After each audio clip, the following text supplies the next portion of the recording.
Morning all of you. My self Suryakant Kumar और आप देख रहे हैं आकांक्षा क्लासेस। हम पढ़ रहे हैं sexual reproduction in flowering plant. आज हमारा इस चैप्टर का 5वां लेक्चर है। पिछले लेक्चर में हम पढ़ रहे थे एस्टिवेशन के बारे में कि एस्टिवेशन क्या है। हम बताएं आपको कि फ्लावर में कोरोला के अरेंजमेंट को कैलिक्स कोरोला ही बोल सकते हैं आप, लेकिन हम ज्यादातर कोरोला वर्ड यूज करेंगे। फ्लावर में कोरोला के अरेंजमेंट को एस्टिवेशन कहा जाता है। That means arrangement of Corolla is called aestivation. हम यहाँ तक बात किए थे, हम टाइप के बारे में भी बात किए थे कि एस्टिवेशन कितने टाइप का होता है।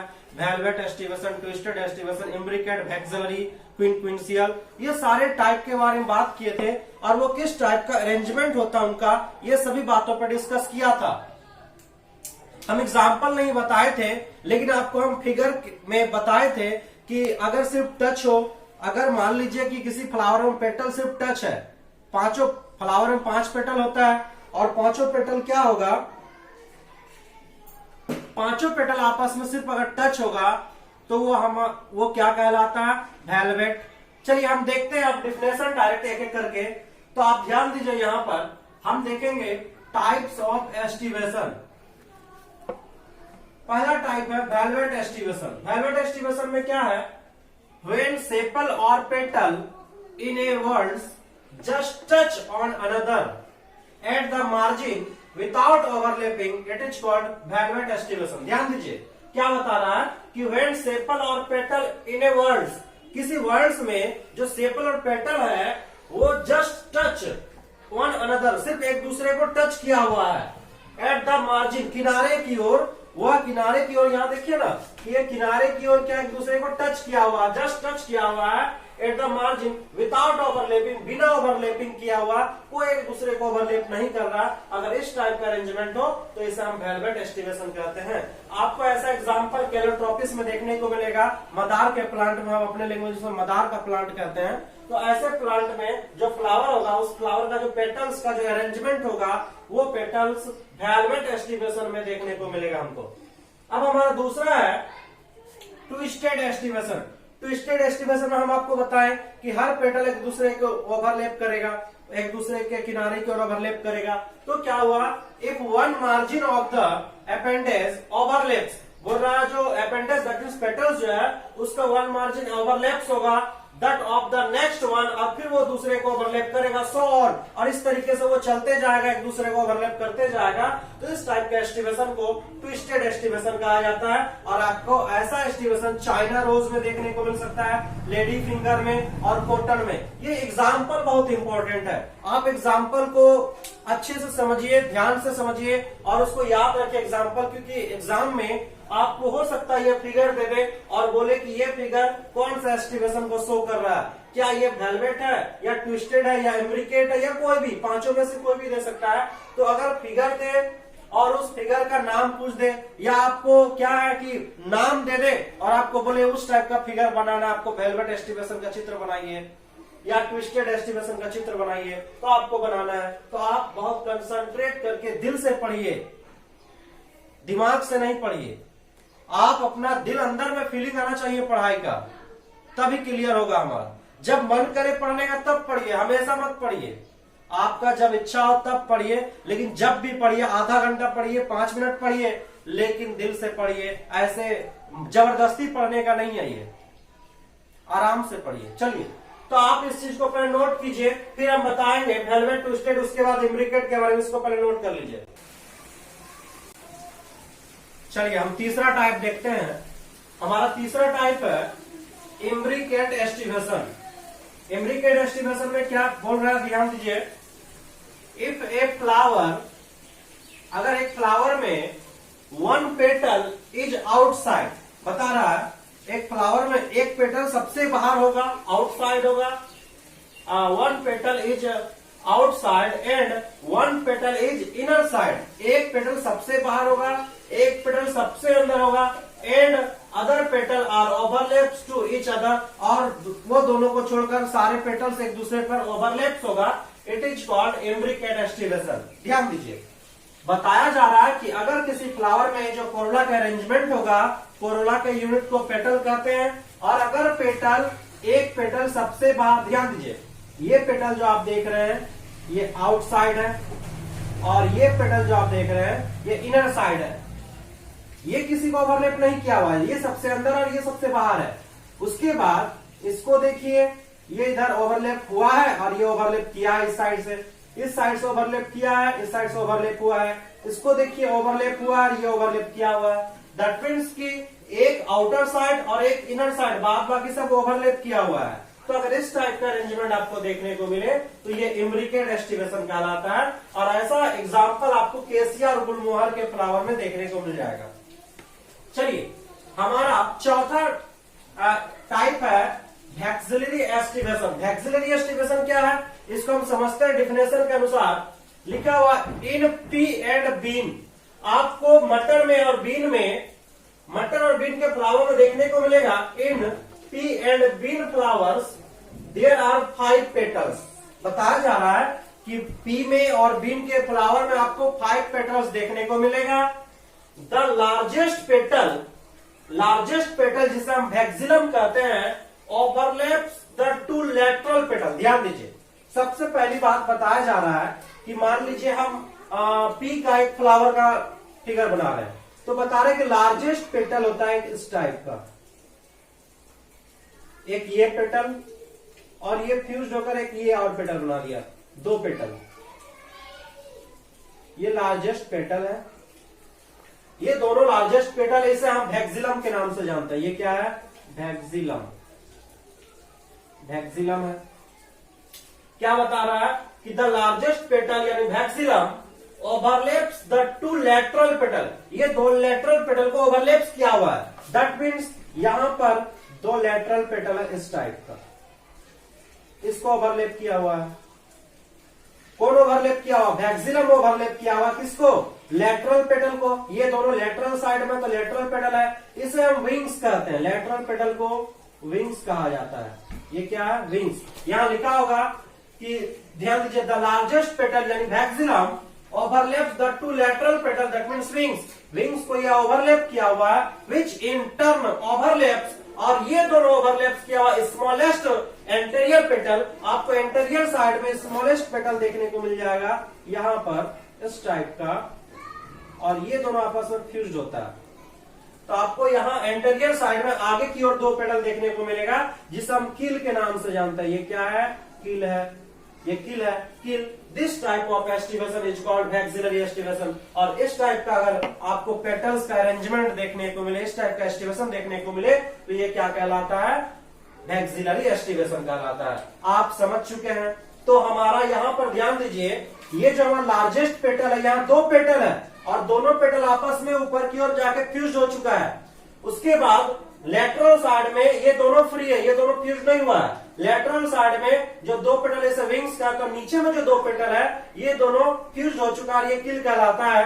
आप इस फिगर में देख सकते हैं, देखिए उस फिगर में जो सबसे ऊपर में जो है वो हमारा वैक्सिलम है, और वो है तो दिखाई दे रहा है आपको एक पेटल, लेकिन वो आपस में 2 पेटल फ्यूज्ड है। उसके बाद जो आपको लेटरल साइड में दिखाई दे रहा है, देखिए ध्यान से, वो दोनों विंग्स और नीचे की ओर जो है वो किल है, आप देख सकते हैं यहाँ पर। तो आप इस चीज को नोट कर लीजिए, फिर हम बताते हैं क्विनक्विंसियल क्या है।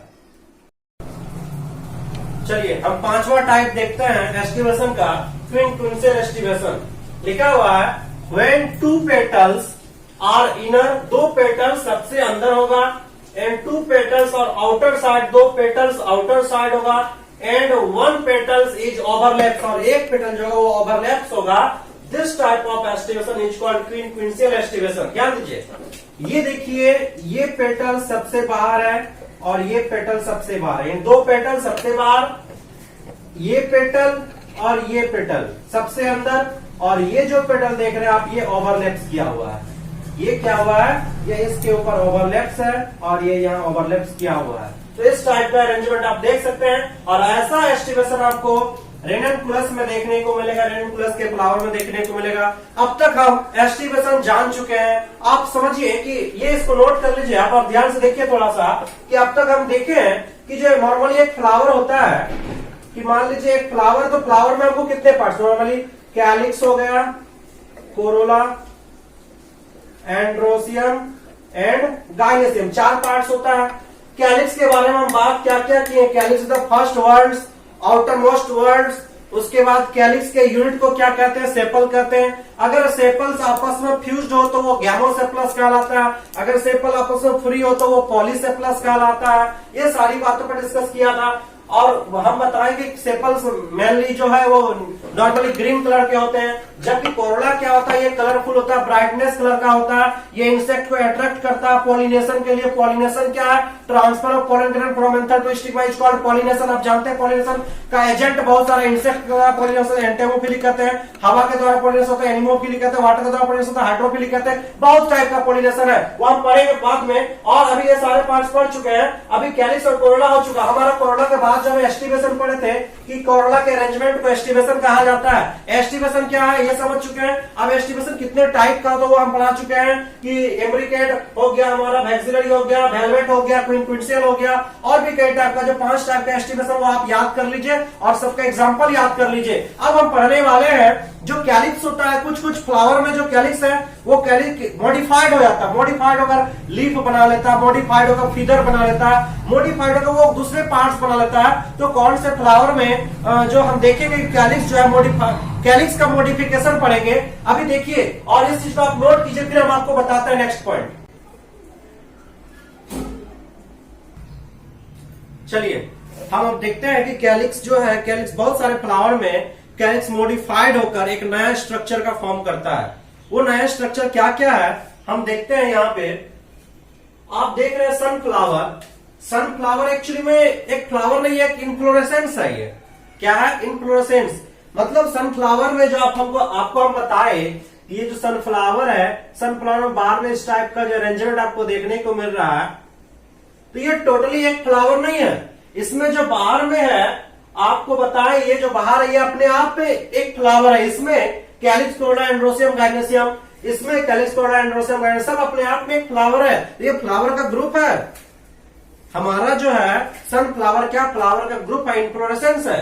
तो क्या है कि सनफ्लावर में आपको देखने को मिलेगा जो कैलिक्स होता है उनका कैलिक्स मॉडिफाइड होकर कुछ फिदर लाइक पंख जैसा कुछ स्ट्रक्चर का फॉर्म करता है और वो पेपस कहलाता है। आप देख सकते हैं, देखिए सनफ्लावर में क्या चारों तरफ जो फिदर लाइक स्ट्रक्चर आपको दिख रहा है, बहुत इजीली दिख रहा है, वो क्या है, ये पेपस कहलाता है। क्या है, ये पेपस है।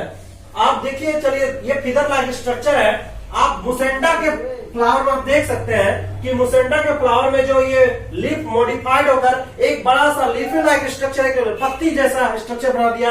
आप ये भी देख सकते हैं, देखिए कैसा जो एक बड़ा सा नीचे जो आप देख रहे हैं ग्रीन कलर का वो लीफी लाइक स्ट्रक्चर है और ऊपर में कोरोला है। तो वो जो नीचे जो वो लीफ है एक्चुअली वो कैलिक्स का पार्ट है, वो कैलिक्स ही मॉडिफाइड होकर वो लीफ का फॉर्मेशन किया। चलिए आप मुसेंडा का देख चुके हैं। आप ट्रेपा में देख सकते हैं कि ट्रेपा फ्लावर में जो कैलिक्स होता है वो मॉडिफाइड होकर स्पाइनस कांटे के रूप धारण करता है, वो स्पाइनस हो जाता है, स्पाइनस में मॉडिफाइड होता है। लाक्सफुल फ्लावर में आप देख सकते हैं कि जो कैलिक्स है मॉडिफाइड स्पाइड यानी कि ट्यूबुलर लाइक स्ट्रक्चर बनाता है, वो इसका स्पाइड कहलाता है, ये इसमें मॉडिफाइड होता है। और एकोनिटम फ्लावर में आप देख सकते हैं कि एकोनिटम फ्लावर में जो एक पेटल होता है वो बड़ा होकर हुड लाइक स्ट्रक्चर बनता है, वो सारे फ्लावर को कवर कर लेता है। आप देखिएगा एकोनिटम फ्लावर में कि एकोनिटम फ्लावर का एक पेटल, केवल एक पेटल जो है वो ग्रोथ करके हुड लाइक स्ट्रक्चर होता है, वो सारे फ्लावर को कवर्ड कर लेता है। हुडेड स्ट्रक्चर, इसको हम हुडेड कहते हैं। तो आप इतने सारे जो ये सब जो है ये मॉडिफाइड स्ट्रक्चर है। आप जितना देख रहे हैं ये सब मॉडिफाइड स्ट्रक्चर ऑफ कैलिक्स है। कैलिक्स का मॉडिफाइड है। इधर ये सारे फ्लावर्स के नेम है, फ्लावर्स है ये, और ये सारा कैलिक्स का मॉडिफाइड है। ये ऑब्जेक्टिव व्यू से बहुत इंपॉर्टेंट है, चाहे कोई भी एग्जाम हो, इंटर हो या फिर कोई भी नीट का एग्जाम तक के लिए भी ये इंपॉर्टेंट है। ये सारे इंपॉर्टेंट है जितना आपको हम बताएं। ये पूछा जाता है मॉर्फोलॉजी ऑफ फ्लावर। देखिए हम आपको बार बार एक ही बात बता रहे हैं कि जो हम ये चैप्टर पढ़ा रहे हैं, तो ये चैप्टर हम सिर्फ 12th नहीं पढ़ा रहे हैं, इस चैप्टर में हम 11th को भी कवर कर रहे हैं। ये सब मॉर्फोलॉजी ऑफ फ्लावरिंग प्लांट को भी हम कवर कर रहे हैं। तो क्यों कवर कर रहे हैं, क्योंकि हम जानते हैं मेरे पास मैक्सिमम जितना भी स्टूडेंट है लगभग वो 11th नहीं पढ़ा है, वो डायरेक्ट 12th में जंप करके आया है। आप जानते हैं बहुत सारा स्टूडेंट है, प्रीतम हो गया और जो भी है पिकाय वगैरह वगैरह, जितना भी स्टूडेंट है तुम लोग सब क्या किए हो, 12th डायरेक्ट जंप किए हो, 11th तो पढ़े नहीं हो। तो 11th नहीं पढ़े हो तो कोई बात नहीं है, हम 11th का पोर्शन जो है मॉर्फोलॉजी ऑफ फ्लावरिंग प्लांट इसको कवर कर रहे हैं इस चैप्टर में। तो आप लोग जो है जितने सारे स्टूडेंट हैं बहुत अच्छी तरीके से आप समझिए बात को, मेरे बात को। अगर कोई प्रॉब्लम होता है तो नीचे मेरा नंबर दिया हुआ है, आप देख सकते हैं, वो नीचे नंबर पे कॉल करके आप हमसे पूछ सकते हैं कोई भी किसी भी प्रकार का प्रॉब्लम हो तो। चलिए इस चीज को नोट कीजिए। अब हम बताएंगे, आप तो यहां देख चुके हैं, अब हम बताएंगे कोरोला भी समझ चुके हैं। कोरोला देखिए, अगर कोरोला के यूनिट को क्या कहते हैं, पेटल कहते हैं। अगर सारा पेटल्स आपस में फ्री हो तो वो क्या कहलाएगा। हम आप लोग से हमेशा हर लेक्चर में कुछ ना कुछ पूछते हैं, लेकिन आप लोग कोई जवाब नहीं देते। जवाब दीजिएगा हमको व्हाट्सएप पे, पर्सनल व्हाट्सएप पे मैसेज कीजिएगा, सर इसका आंसर ये होता है। व्हाट्सएप पे क्यों जवाब दीजिएगा, आप लेक्चर देख रहे हैं। अगर आप लेक्चर देख रहे हैं तो लेक्चर के नीचे कमेंट बॉक्स पे आप आंसर दीजिए, व्हाट्सएप पे जवाब देने की जरूरत नहीं है। आप कमेंट बॉक्स पे आंसर दीजिए, आपका आंसर का हम वेट करेंगे आपका आंसर का। जो भी मेरे सारे स्टूडेंट हैं, वो सारे स्टूडेंट अगर वीडियो देखते हैं तो आप लोग कमेंट बॉक्स पे आंसर दीजिए। अगर पेटल्स फ्री हो, फ्यूज्ड ना हो तो उसे क्या कहते हैं, और अगर पेटल्स फ्यूज्ड हो तो फिर उसे क्या कहते हैं। यानी पेटल्स में हम दो बताए कि पेटल्स अगर फ्री होता तो एक टर्म हम दिए थे, और अगर सारे पेटल्स आपको फ्यूज्ड होता तो एक टर्म दिए थे हम। वो दोनों टर्म का आपको कमेंट बॉक्स में लिखना है। अब इसके बाद हम बताएंगे आपको बताएंगे, बस एक फिगर देख लेंगे। आप देखिए एक फिगर को, कोरोला के फिगर में कोरोला जो है, कोरोला का बहुत सारा स्ट्रक्चर हो सकता है। अलग अलग फ्लावर में कोरोला किसी में ट्यूब स्ट्रक्चर का होगा, किसी में फनल स्ट्रक्चर का होगा, आप देख सकते हैं, किसी में एक व्हील स्ट्रक्चर का है। तो डिफरेंट टाइप का स्ट्रक्चर में कोरोला जो है मॉडिफाइड हुआ है। तो अलग अलग फ्लावर में किसी में बेल नुमा यानी घंटी के जैसा कोरोला आप देख सकते हैं। देखिए घंटी जैसा कोरोला आपको दिख रहा है। तो कोरोला के अरेंजमेंट में आपको डिफरेंट टाइप का अरेंजमेंट देख सकते हैं। आप इन सारे कोरोला का जो टाइप्स है अरेंजमेंट, कोरोला का स्ट्रक्चर, बेसिस ऑफ स्ट्रक्चर के आधार पर जो कोरोला का डिफरेंस है, ये सारे का टाइप आप लिख लीजिए अपने कॉपी में, नोट कर लीजिए। जिसको हम बताएंगे नहीं। उसके बाद अभी हम अगला हमारा टॉपिक होगा, अगला पॉइंट होगा हमारा वो एंड्रोसियम के बारे में। हम कैलिक्स पढ़ चुके, कोरोला पढ़ चुके, अब हमारा अगला पॉइंट होगा एंड्रोसियम के बारे में, और एंड्रोसियम के बारे में हम पढ़ेंगे। चलिए इसको नोट कीजिए। चलिए देखते हैं हम हमारा जो वर्ड्स है, कैलिक्स, कोरोला, ये दूसरा हो चुका। अब तीसरा वर्ड्स है एंड्रोसियम। एंड्रोसियम के बारे में क्या लिखा हुआ है, ये जो इतना पॉइंट हम लिख रहे हैं एनसीईआरटी का लाइन है। हम ऐसे अपने मन से कुछ नहीं लिख रहे हैं यहाँ पर। ये जितना वर्ड्स आप देख रहे हैं इस व्हाइट बोर्ड में, हम जो लिख रहे हैं एनसीईआरटी बुक का लाइन है, इसीलिए आप हर एक लाइन को अच्छे से समझिए। तो क्या लिखा हुआ एंड्रोसियम में, androecium is composed of stamen. बोला एंड्रोसियम जो है स्टमेन से बना होता है, that means group of stamen is called androecium. या आप बोल सकते हैं कि एंड्रोसियम के यूनिट को क्या कहते हैं, स्टमेन कहते हैं। ये आप जान ही रहे हैं कि स्टमेन्स के ग्रुप से क्या बनता है, एंड्रोसियम बनता है। Each stamen which represent the male reproductive organ. बोला प्रत्येक स्टमेन जो है वो मेल रिप्रोडक्टिव ऑर्गेन को प्रेजेंट कर रहा है। हम जानते हैं कि एंड्रोसियम जो क्या वो फ्लावर का मेल पार्ट्स है, दैट मीन्स स्टेमन, दैट मीन्स स्टेमन जो है वो मेल पार्ट्स है, और फीमेल पार्ट्स का नाम आप जान रहे हैं गाइनेसियम। गाइनेसियम के यूनिट को क्या कहते हैं, कार्पेल कहते हैं, जान रहे हैं आप। तो क्या लिखा हुआ है, each stamen which represent the male reproductive organ consist of stock और फिलामेंट एंड एंथर। और वो स्टेमन आपको दो मेनली क्या है, एनसीईआरटी में स्टॉक और दैट मीन्स फिलामेंट और एंथर लिखा हुआ, लेकिन वो तीन पार्ट से बना होता है, एंथर, फिलामेंट एंड कनेक्टिव। ध्यान दीजिए, मान लीजिए कि क्या बता रहा है कि यहां लिखा हुआ है each stamen which is represent the male reproductive organ consist of stock. आपको एक पतला सा इस टाइप का स्टॉक देखने को मिलेगा, जिसे हम क्या कहते हैं, फिलामेंट कहते हैं। ये हमारा हो गया फिलामेंट, फिलामेंट हो गया। अब इसके ऊपर आपको, इसके ऊपर दो लोब, एक ये लोब हो गया और दूसरा ये लोब हो गया। बाइलोब्ड एंथर देखने को मिलेगा। ये हमारा क्या हो गया, एंथर हो गया, एंथर हो गया। ध्यान दीजिए, अब ये जो एंथर देख रहे हैं, इसी एंथर को मान लीजिए अगर ये सिर्फ इस टाइप का है तो ये मोनोलोब, अगर इसमें और एक लोब इस टाइप का है तो बाइलोब हो गया, बाइलोब एंथर। और इसी से क्या जुड़ा हुआ, फिलामेंट जुड़ा हुआ है। यही तो एक स्टेमन का फिगर है। स्टेमन दैट मीन्स क्या, यूनिट ऑफ एंड्रोसियम। तो यूनिट ऑफ एंड्रोसियम का जो हम फिगर देख रहे हैं, तो नॉर्मली उस फिगर में हमको तीन पार्ट्स दिखता है। पहला पार्ट्स एंथर, दूसरा पार्ट्स फिलामेंट, और एक पार्ट्स है ये जो फिलामेंट जो आप देख रहे हैं, ये जो तंतुनुमा जो स्ट्रक्चर है, ये जो धागा नुमा जो स्ट्रक्चर है, ये फिलामेंट एंथर से कहां से जुड़ा हुआ, देखिए तो एंथर से इस पोजीशन से जुड़ा हुआ है, यहां से जुड़ा हुआ है, यानी ये फिलामेंट एंथर के इस पोजीशन से जुड़ा हुआ है। तो ये पोजीशन हमारा कहलाएगा कनेक्टिव। क्या कहलाएगा? कनेक्टिव कहलाएगा। ये कनेक्टिव हो गया। अब ये जरूरी नहीं है कि हर फ्लावर के स्टैमेन में जो कनेक्टिव होगा यही पर होगा कनेक्टिव। कनेक्टिव और भी कहीं हो सकता है। कनेक्टिव क्या होगा कि मान लीजिए ये हमारा एंथर है, ये हमारा एंथर है और ये फिलामेंट है, ये फिलामेंट जा रहा यहां से ना जुड़कर ये बीच से जुड़ जाए, सेंटर से जुड़ गया, ध्यान दीजिए, तो यहां पर से जुड़ गया बीच से। यहां पर देखिए इस एंथर में बेस से जुड़ा हुआ फिलामेंट, यानी फिलामेंट एंथर के नीचे जुड़ा हुआ, बेस पोजीशन पे जुड़ा हुआ, लोअर साइड पे जुड़ा हुआ, वो भी कनेक्टिव ही कहलाएगा, ये भी कनेक्टिव कहलाएगा। लेकिन यहाँ पर जो है ये फिलामेंट जो है एंथर के मिडिल पोर्शन पे जुड़ा हुआ, मिडिल पोर्शन पे जुड़ा हुआ है, तो ये भी कनेक्टिव। लेकिन हम बात करेंगे on the basis of connective, on the basis of connection of filament, यानी फिलामेंट के कनेक्शन के आधार पर ऑन द एंथर, एंथर के ऊपर फिलामेंट के कनेक्शन के आधार पर वो जो होगा एंथर कई टाइप्स के होंगे, हम अभी पढ़ेंगे वो सबके बारे में। तो अभी फिलहाल इतना जानिए कि अगर एक स्टमन का फिगर हम देखते हैं तो स्टमन के फिगर में नॉर्मली तीन चीज दिखाई देगा।